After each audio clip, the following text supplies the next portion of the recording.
Welcome to Barangay Ginebra, Bobby Ray Parks Jr. At sayang nga itong si Jeremiah Gray dahil siya nga magiging kapalit nitong si Bobby Ray Parks Jr. Yan nga ang ilan sa mga maiinit na pag-uusapan natin sa videos na ito, mga ka-idol. Nakilala na nga natin ang bagong kampyonato ng Commissioner's Cup at ang SMB ngay nakuha na ang titulo sa Barangay Ginebra. Nakapansin-pansin din na talagang magaling din naman itong si Boatwright na bagong import ng SMB. Habang ito namang si Junmar Fajardo ay patuloy na namamayagpag dahil siya pa rin ang nangunguna sa race ng MVP sa ngayong taon, mga ka-idol.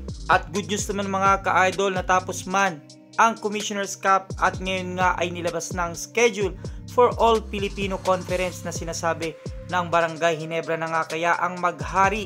Bagaman marami nga nagsasabi na tila pupulutin ng Barangay Ginebra sa Boracay dahil nga mahina ang Barangay Ginebra daw pagdating ng All Filipino Conference, lalo pa nga't walang import o wala itong si Justin Brownlee. Pero sa kabilang banday, marami pa rin talagang nag-aabang sa laban ng Barangay Ginebra ngayong All Filipino Conference na magsisimula nga sa March 8. Nang makakaharap nga nilang una ay ang rain or shine, mga ka-idol.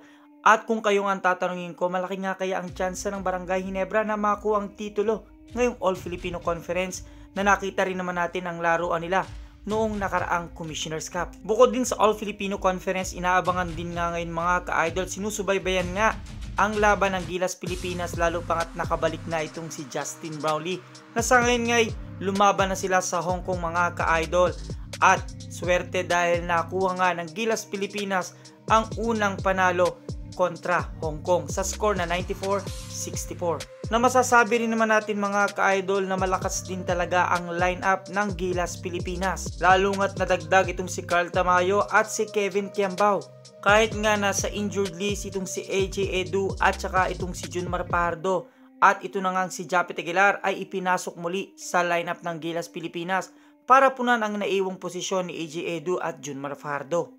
Update din, tila pinag-uusapan nga ng pinost sa Instagram ni Calvin Abueva na tila life is full of unexpected goodbyes at tila mamamaalam na nga sa Magnolia Hotshots. Lalo pat bali-balita nga nakasama itong si Calvin Abueva sa magiging trade ng Magnolia Hotshots at Northport Batang Pier. Nakapalit nga itong si Arvin Tolentino. Ito din namang si Troy Rosario ay pinag-uusapan dahil nga patapos na kontrata niya sa Blackwater Boxing at sinasabi na maaari siyang magbalik ng TNT o kaya naman mapunta sa ilan sa mga SMC Group. Habang ito namang unrestricted free agency ng Converge Private Xers na si Barkley Ibonia ay tuluyan na ngang pumirma sa Tropang Giga. At una na nga rin, mga ka-idol, na nabalita na itong si Mikey Williams ay bound to Ginebra na nga na maaari ngang maging kapalit ng injured player ng Barangay Ginebra na si Jeremiah Gray. Ngunit sa kabilang banday, tila bumabalik na naman ang sinabi noon ni Bobby Ray Parks Jr. na may sinabi nga itong si Coach Tim Cone sa kanya. Napayag nga ni Bobby Ray Parks Jr., "Told me something I will never forget and that I will cherish. When it happens, then we can refer back to this video, Never Say Die, and I'll tell you what the great Coach Tim Cone told me." Natila nga ito ng tamang pagkakataon para kay Bobby Ray Parks Jr. na mapunta siya ng tuluyan sa Barangay Ginebra na noon pa nga'y pangarap niya na. At ayon nga sa trade rumor at malaki nga ang tsansa na mangyari ito, itong si Bobby Ray Parks Jr. ay magiging sign-in trade sa TNT papuntang Barangay Ginebra. Habang itong si Jeremiah Gray ay tuluyan ng lilisanin ng Barangay Ginebra na alam naman natin na itong si Jeremiah Gray ay player talaga ng TNT noong PBA 3x3 pa. Kung kaya't hindi rin talaga malayo na mapunta itong si Jeremiah Gray sa TNT at welcome na welcome siya doon, mga ka-idol. At mga ilang araw ay magugulat tayo na i-welcome na natin itong si Bobby Ray Parks Jr. na bagong kabarangay.